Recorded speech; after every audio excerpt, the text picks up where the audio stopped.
တဲ့အခါမှာတဲ့ဆန္ဒလေးတွေအမြန်ပြေဝစေရန်တဲ့ပတိ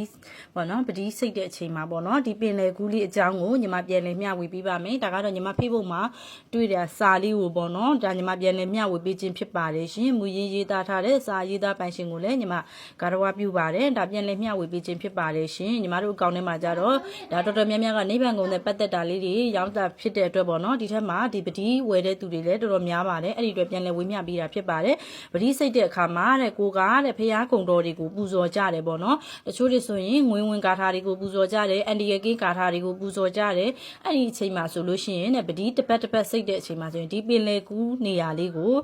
ကြောသွားကြတယ်ပေါ့နော်မစိတ်ကြပါဘူးတကယ်တမ်းကျတော့ဒီပင်လေကူးလေးကတဲ့ဒီဘက်မှာပေါ့နော်ဒီဘက်ကညီမဒီဒါက108လုံးပတိပေါ့နော်ဒါညီမဒီဟာလေးနဲ့ပြပေးပါမယ်ရှင်းအောင်လို့ပေါ့နော်ဒီမှာဆိုလို့ရှိရင်ဒီဘက်ကပတိအလုံးလေးနဲ့ဒီဘက်ကပတိလုံးလေးနဲ့ဆက်ဖို့ရတော့လက်ကောင်ကပင်လယ်ကူးလေးလိုအပ်တယ်ပေါ့နော်ဇီဒီကောင်းဘက်ကိုလည်းကျိုးတကျိုးကသွားတယ်ပေါ့နော်ဒီမှာဆိုရင်ဒါကဇီဒီပုံစံဇီဒီကောင်းဖြစ်ပါတယ်ဒီအောက်ကပင်လယ်ကူးဆိုတဲ့နေရာလေးပေါ့နော်အဲ့ဒီအချိန်မှာကိုကဂါထာတွေကိုပူဇော်ပြီးသွားလို့ရှိရင်ပတိတစ်ပတ်ပြည့်ပြီဆိုတာနဲ့ဒီပင်လယ်ကူးလေးကိုနေရာကိုရောက်ပြီဆိုတာနဲ့နဝင်းပြည့်တဲ့အချိန်ပေါ့နော်ဒါ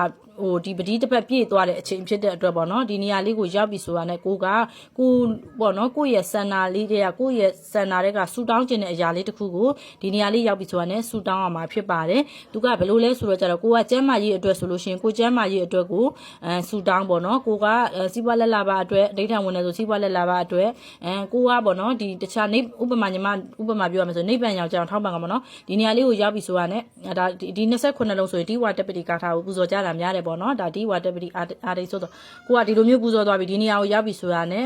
ဥပမာနိဗ္ဗာန်ရောက်ကြအောင်ထောက်ပံ့ကောင်းဖြစ်ပြရစီဖေဟာဆိုပြီးအဲ့လိုမျိုးလေးဒိဋ္ဌံလေးနဲ့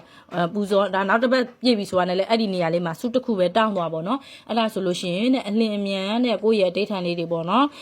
ပြည့်ဝစေမယ်တဲ့အဲ့လိုမျိုးလေးပြောထားပါတယ်ဒါကတော့ပင်လယ်ကူးလေးရဲ့အကြောင်းပေါ့နော်တော်တော်များများကြောသွားကြပါတယ်ဒီပင်လယ်ကူးကပေါ့နော်ဒီပတိတိုင်းမှာじゃဘယ်ပတိပဲနေပေါ့နော်ဒီပင်လယ်ကူးဆိုတာကပါပါတယ်ဇေဒီကောင်းတို့ပင်လယ်ကူးဆိုတာပတိတိုင်းမှာပါတယ်ပေါ့နော်ဒါကတော့ဇေဒီပုံစံဇေဒီကောင်းဖြစ်ပါတယ်ဒီနေရာလေးကိုရောက်ပြီဆိုတာနဲ့စုတစ်ခုကိုကိုယ့်ရဲ့ဒိဋ္ဌံလေးနဲ့ပေါ့နော်စုလေးတောင်းမှာဘလို့ပဲနေပေါ့နော်ဒါစန္နာလေးပြေဝလာစေမယ်တဲ့ဒီပတိဒီပင်လယ်ကူးလေးကိုပတိစိတ်တဲ့အခါမှာကြောမသွားပါနဲ့တဲ့ဒါကတော့ညီမတို့ဒီမှာရှိတယ်ပေါ့နော်ဒါပတိလေးတွေဖြစ်ပါတယ်ဒါညီမပြန်လဲပြီးတော့မျှဝေပေးတာပေါ့နော်ဒီပင်လယ်ကူးလေးအကြောင်းဒီမှာဆိုလို့ရှိရင်ဒါဆိုရင်ဒါ6လုံးပတိပေါ့နော်6လုံးပတိဆိုရင်ဒါလေးတွေဆိုရင်13000ပဲရှိပါတယ်ဒါဒိဋ္ဌံဝင်နေတဲ့သူတွေအတွက်ပေါ့နော်ဒါဆို29လုံးပတိပေါ့နော်29လုံးပတိဆိုရင်15000ပဲရှိပါတယ်ဒီလို108လုံးပတိတကုံးဆိုလို့ရှိရင်ဒါလေး3500ပဲရှိပါတယ်ရှင်ညီမတို့ဆိုင်မှာဆိုလို့ရှိရင်ငွေကျိုးလွှဲစရာမလိုပါဘူးအင်ရောင်းငွေချင်နဲ့ပို့ပေးတာဖြစ်ပါတယ်ရှင်